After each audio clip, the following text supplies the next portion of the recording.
Ilikuwa offside? La hasha. Ukiangalia marejeo ya picha za video kwa bao la pekee lililowekwa wavuni na Peodo Pacome Zouzoua katika ushindi wa Yanga wa bao 1-0 dhidi ya watani zao wa jadi Simba, na hivyo kutoa ngao ya jamii kwa mara nyingine tena, ni kwamba wakati akilifunga hakuwa offside. Kabla ya kufunga, Peodo Pacome Zouzoua alionekana alikuwa kwenye eneo la kuotea.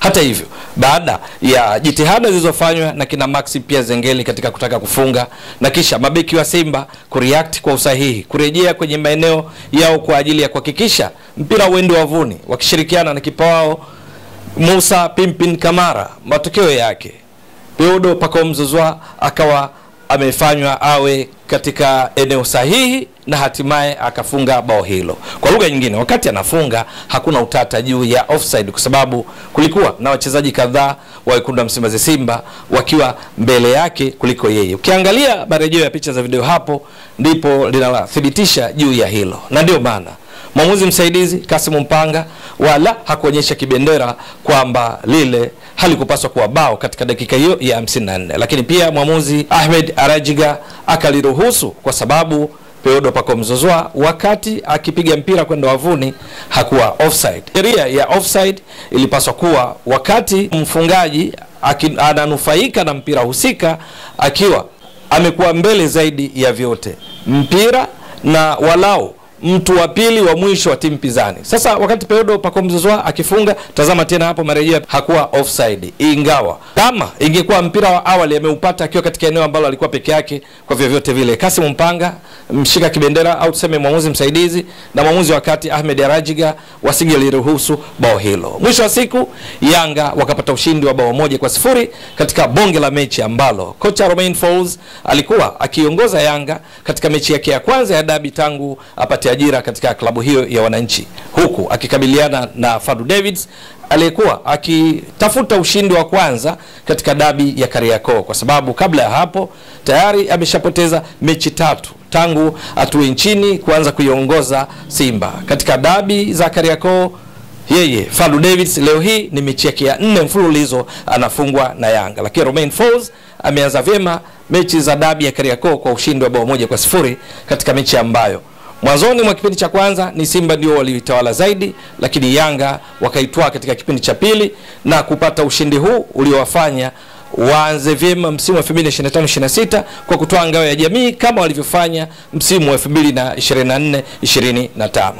Katika mchezo wa leo hii, katika kipindi cha kwanza Simba walifika mara kadhaa langoni mwa Yanga, lakini pia kipindi cha pili ambapo Yanga ndio walitawala zaidi mchezo, hasa baada ya kuingia Mohamed Dumbia katika eneo la kati, ni kwamba Yanga wakawa kwa dakika nyingi za mchezo kwenye kipindi cha pili wakiwa wanafika zaidi kwenye lango la Simba kulinganisha na ilivyokuwa kipindi cha kwanza. Kipindi cha kwanza Yanga hawakuwa na shuti lolote la kulenga shabaha kuelekea langoni mwa Simba, lakini pia hakukuwa na shuti hata la kwenda nje.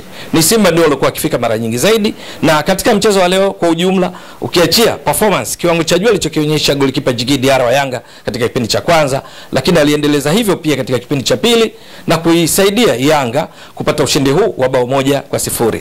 Zipo nafasi kadhaa ambazo Yanga walipoteza leo hii, ikiwamo kuelekea mwishoni mwa mchezo wakati mtokea bench Celestine Ekwa katika tukio ambalo alikuwa anakwenda kuwa 1v1 yeye na golikipa Musa Pimpin Kamara, akiwa na option na chaguo hata la kutoa pasi kwa Mzize, akajaribu kufunga au kutoa pasi ambayo hata hivyo alizidiwa ujanja na golikipa Kamara na kucheza. Ni miongoni mwa nafasi ambazo Yanga walizipoteza, lakini Simba walifanya jitihada kadhaa na kulifikia lango la Yanga, na tena walikuwa hatari zaidi katika mipira ya juu. Inakumbukwa vizuri, miongoni mwa matukio ambayo Simba walikuwa na nafasi ya kufunga lakini wakabaniwa na Diarra ilikuwa ni katika dakika ya 20 tu, wakati mchezaji alianza kama miongoni mwa mabeki wakati Abdurazak Hamza alipopiga kichwa kizuri akiwazidi maarifa walinzi wa Yanga, lakini golikipa Djigui Diarra akaucheza kwa ufanisi na kuokoa.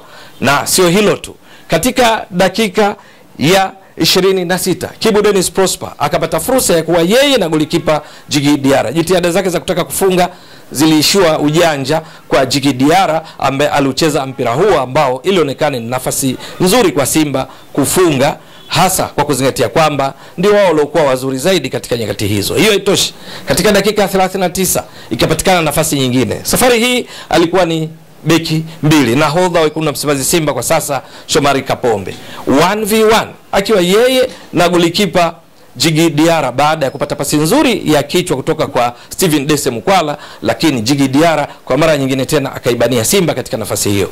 Hiyo itoshi, katika dakika ya 3 ya muda wa nyongeza, baada ya mwamuzi Arajiga kuongeza dakika 12 kutokana na muda uliopotea kwa sababu mbalimbali katika kipindi cha pili, Simba walipata nafasi ya kuweza kuidhuru tena Yanga. Safari hii alikuwa ni Jasha Ahua, alipiga kichwa kizuri akiunganisha cross kutoka kwa Shomari Kapombe, alikuwa amepata mpira mzuri kutoka kwa Rushain Derok, alikuwa ameng'ara sana leo hii kama miongoni mwa mabeki wakati wa Simba. Lakini kwa mara nyingine tena Djigui Diarra alikuwa kwenye kiwango bora sana, akaucheza mpira huo. Hiyo haitoshi, tukio lingine ambalo Simba wangeweza kufunga ilikuwa ni katika dakika ya 102. Ndio 102, kwa maana zile dakika 90 za kawaida ongeza dakika 12 za kufidia muda uliopotea kwa sababu mbalimbali. Safari hii alikuwa ni Kibu Dennis Prosper, mpira wa kichwa safi kutoka karibu na lango la Yanga, ikionekana kana kwamba ni fursa nzuri adimu ya kusawazisha, lakini kwa mara nyingine tena Djigui Diarra akaucheza mpira huo na kuifanya Yanga iwe salama. Ipo nafasi pia ilipotezwa na Neo Maema kuelekea mwishoni mwa mchezo, lakini mwisho wa siku Yanga wakapata ushindi wa bao 1-0 katika mechi ambayo kocha Romain Folz hakutaka mbwembwe kwenye kikosi chake. Alianza na mfumo wa baada ya golikipa ni walinzi wanne, viungo wale ukabaji, viungo 3 ushambuliaji na mshambuliaji kinara mmoja, ambapo alikopi na kupesti kikosi cha Yanga cha kocha Hamdi Miludi alichokipanga wakati kikishinda 2-0 dhidi ya Simba, dabi ya mzunguko wa pili wa ligi kuu Tanzania bara Juni 25, ambapo aliyekosekana ni Khalid Aucho Dr. peke yake ambaye hivi sasa yupo katika klabu ya Singida Black Stars. Lakini wengine wote ni wale walioanza katika mechi walioshinda 2-0 kwenye ligi kuu. Golikipa Djigui Diarra, lakini namba 2 alikuwa Israel Patrick Mwenda, 3 alikuwa Shadrack Isaka Boka, katikati kulikuwa na Ibra Baka na Dickson Jobu.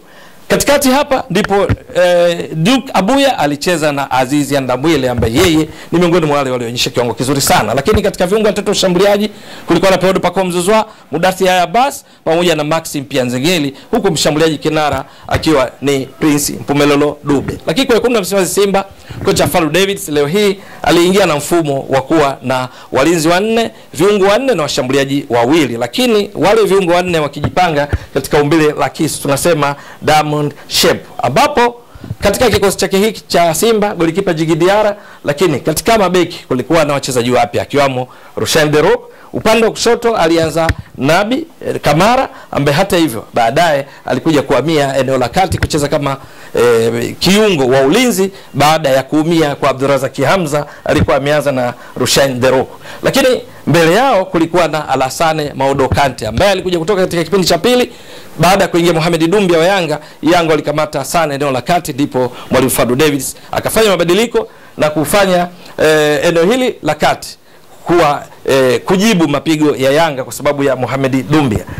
Lakini wengine walikuwa ni nani? Kulikuwa na mbele yao kulikopo na Steven Dese Mukwala na Kibu Dennis Prosper. Lakini waliokuwepo ni pamoja na Mpanzu Kibisawala, Jasha Ahua ni miongoni mwa wale ambao walianza katika kuhakikisha Simba inatimiza mipango yake. Lakini mwisho wa siku waligawana vipindi. Simba walitawala zaidi kipindi cha kwanza, wakafika kwenye lango la Yanga, lakini performance kiwango cha Djigui Diarra kilichangia kuwabania wasipate bao. Lakini kipindi cha pili Yanga ndio waliotawala zaidi na kupata bao lililowekwa wavuni na Peodo Pako Mzuzwa, ambalo mwisho wa siku likafanya washinde kwa bao 1-0. Kwa ni mechi nzuri ya kuvutia, ni mechi ya ufundi mwingi, lakini mwisho wa siku Yanga wameendeleza ubabe wao dhidi ya Simba ukiwa ni ushindi wa 6 mfululizo, huku Fadu Davids ikiwa ni mechi ya 4 mfululizo anafungwa na Yanga. Yanga wametetea taji lao la ngao ya jamii. Je, vipi kuhusu ligi kuu Tanzania bara ambalo tayari wameshalitoa mara 4 mfululizo?